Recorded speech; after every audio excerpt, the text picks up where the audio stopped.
Hi friends, welcome back to News Tamil Online.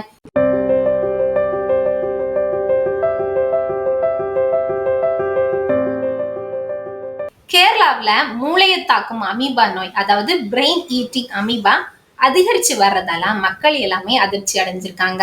Thiruvananthapuram, Kollam, Kozhikode, Wayanad மற்றும் மலப்புரம் போன்ற மாவட்டங்கள்ல இந்த நோய் தொற்று அதிகமா பதிவாகி இருக்கு.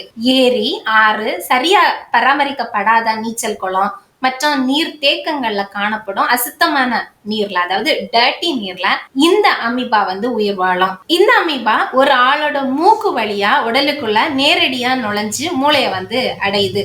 அதாவது நரம்பு பாதைகள் வழியா பயணித்து இது மூளைய அடையுது. மூளையை அடைஞ்ச பிறகு அதோட திசுக்களை சாப்பிட்டு அந்த மூளைய அழிக்க தொடங்குது. அசுத்தமான நீர் மூக்கு வழியா சென்ற 9 நாளைக்குள்ள இந்த நோய் தொற்று பொதுவா ஏற்படுது. அமீபா பாதிப்பால மூளையில கடுமையான வீக்கம் ஏற்படும், மூளை காய்ச்சல் உருவாகும், அதுக்கப்புறம் கடுமையான தலைவலி, கொமட்டல், வாந்தி, வலிப்பு இந்த மாதிரியான பாதிப்புகள் ஏற்பட்டு நோய் பாதித்தவர் கோமா நிலைக்கு செல்றாங்க. அதுக்கு அடுத்தது இறுதியா உயிரிழப்பு ஏற்படுது. சமீபத்துல கேரளாவில 9 வயது சிறுமி இந்த நோயால பலியானதை தொடர்ந்து கேரள அரசு தடுப்பு நடவடிக்கைகளை தீவிரமா செயல்படுத்தி வர்றாங்க.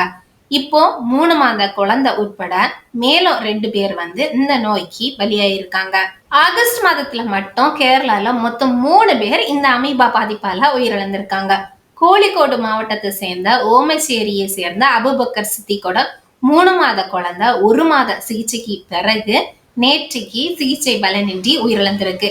அதே போல 52 வயதுள்ள ரம்லா என்பவருக்கு ஜூலை 8ஆம் தேதி மூளையை தாக்க அமீபா நோயின் அறிகுறிகள் கண்டறியப்பட்டது. அவரு முதல்ல ஒரு தனியார் மருத்துவமனையில அனுமதிக்கப்பட்டு அதுக்கப்புறம் உடல்நிலை மோசமடைந்ததால கோழிக்கோடு மருத்துவக் கல்லூரிக்கு மாற்றப்பட்டாரு. அங்கேயும் அவர் சிகிச்சை பலனின்றி உயிரிழந்தாரு. முக்கியமா இந்த நோய் எப்படி பரவுது அப்படின்னா, நீர்ல நம்ம நீந்தி குளிக்கும் போது அழுக்கான நீர் மூக்கு வழியா புகுந்தா மட்டும்தான் இந்த நோய் வரும், பாதிப்பு வரும். அழுக்கு தண்ணிய குடித்தாலோ இல்ல அப்படின்னா ஏற்கனவே ஒரு ஆளுக்கு அமீபா நோய் தொற்று இருந்தனா அந்த ஆள்கிட்ட இருந்து இன்னொரு ஆளுக்கு இந்த நோய் பரவாது. இதை எப்படி தடுக்கிறது அப்படின்னா, சுத்தமான குளிர்ந்த நீர்ல நீந்தி குளிக்கணும். அடுத்தது குளோரினேட்டட் செய்யப்பட்ட ஸ்விம்மிங் பூல்ஸ் மட்டும்தான் நம்ம பயன்படுத்தணும். ஏரி இல்ல அப்படின்னா போர்வெல் நீர்ல மூழ்காம நம்ம அதுக்கு தக்கனவாறு குளிக்கணும். சப்போஸ் நம்ம நீந்தி குளிக்க போறோம் அப்படின்னா மூக்குல தண்ணி புகாதபடி நோஸ் கிளிப்ஸ் போடணும். அடுத்ததா வீட்டு ட்ரிங்கிங் வாட்டர் டேங்க் எல்லாமே எப்போதும் சுத்தம் செய்து குளோரைன் சேர்த்து பராமரித்து நம்ம சுத்தமா வச்சுக்கணும். அதுக்கப்புறம் காய்ச்சல், தலைவலி, மயக்கம் வந்தா கண்டிப்பா உடனே மருத்துவரை அணுகணும். அதை வச்சுட்டே அப்படியே இருக்கக்கூடாது. ஓகே ஃப்ரெண்ட்ஸ், அடுத்த வீடியோல இது போல வேற ஒரு இன்ட்ரெஸ்டிங்கான டாபிக்கோட நான் உங்களை சந்திக்க வரேன். மறக்காம இந்த வீடியோவை உங்க ஃப்ரெண்ட்ஸ் அண்ட் ஃபேமிலிக்கு ஷேர் பண்ணுங்க. நன்றி.